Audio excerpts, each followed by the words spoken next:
This is the story of Smokey the Bear. You can read along with me in your book. You will know it is time to turn the page when you hear Smokey's music play like this.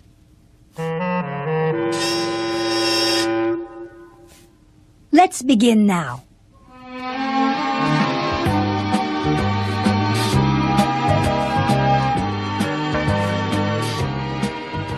Everyone knows that Smokey the Bear is the symbol of forest fire prevention. But not many people know how Smokey got his name. And how many of you know why he wears a forest ranger's hat and a pair of dungarees? Let's turn the page and find out the whole story about this famous real-life bear.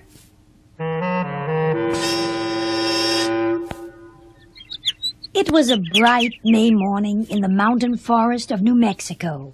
Bear Cub followed his mother out into the sunshine. He sniffed the hot, dry, pine-smelling air. This was Bear Cub's first spring.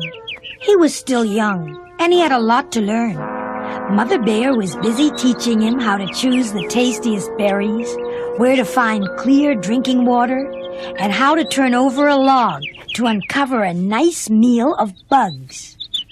But most important, his mother taught him, when danger threatens, climb a tree.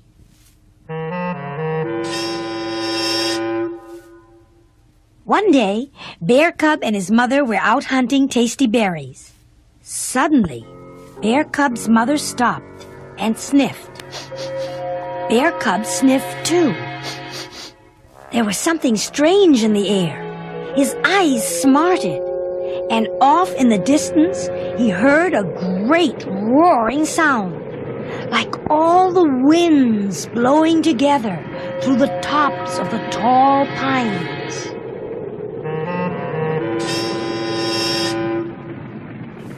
Bear Cub rubbed his eyes with his paws, but they still smarted.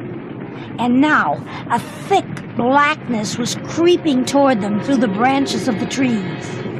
All the creatures of the woods were fleeing from the roaring darkness. The deer and the squirrels, the rabbits and the birds.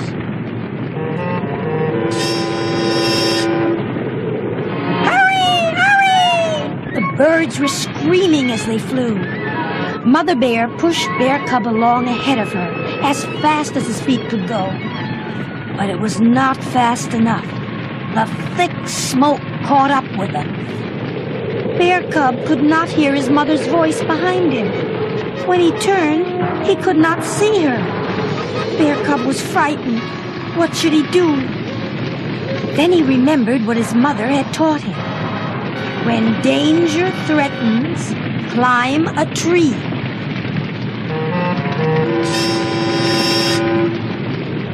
So, up a pine tree, Bear Cub went. Around him, the forest fire roared and crackled. Flames licked at Bear Cub's shaggy fur and singed his tender paws. But he closed his eyes and just hung on. When he opened his eyes again after a while, he could scarcely believe what he saw. Instead of the cool, green, shady woods, all around him stood hundreds of ugly, blackened sticks with trails of smoke still curling from them.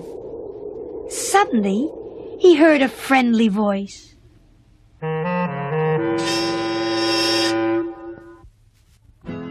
It was a firefighting forest ranger.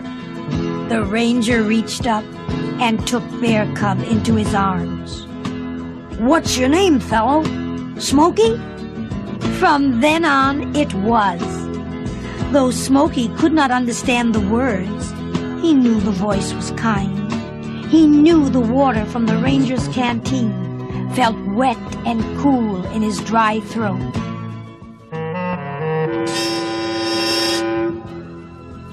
He knew the food from the ranger's pack tasted fine and felt just fine in his hollow insides.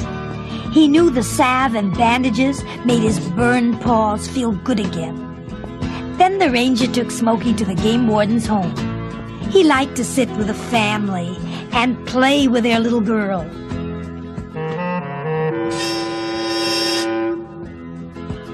"I wish every boy and girl could meet Smokey," said the state game warden. "He'd teach them how extra important it is to be careful of fires in the woods." "Good idea," said another. "The best place for him to meet boys and girls is in a zoo." So, into a plane went Smokey the Bear, and away he flew to Washington, D.C., where he lives in the wonderful National Zoo. Every day there, he meets boys and girls from all over the country.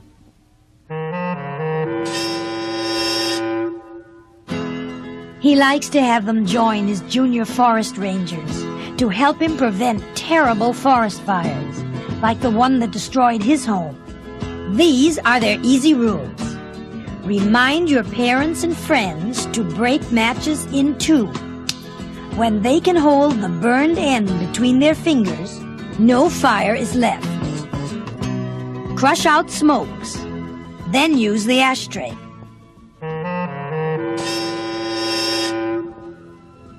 Drown campfires, then stir the ashes to make sure they are out. Never burn grass, brush, or trash on windy days. When they do burn it, they should have plenty of help.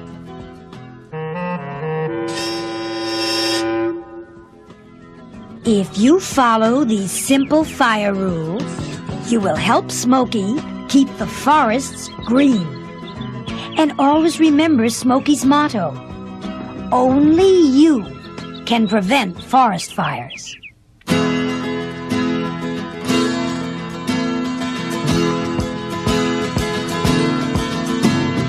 Poor little Smokey was caught in a fire. He's lucky that he made it through.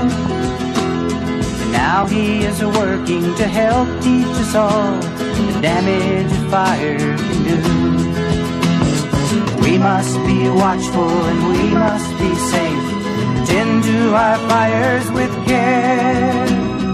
We must protect all our friends in the forest and listen to Smokey the Bear.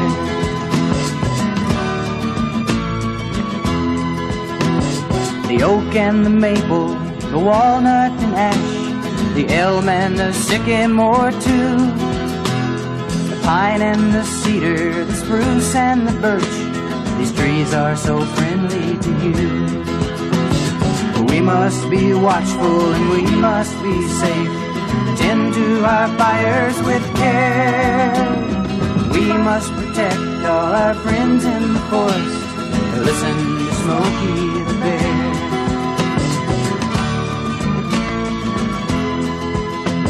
The squirrel and possum, the skunk and the deer, the mouse and the rabbit and bear, they never start fires that burn down the woods. It's people who have to beware. So we must be watchful and we must be safe and tend to our fires with care. We must protect all our friends in the forest and listen to Smokey the Bear. We must listen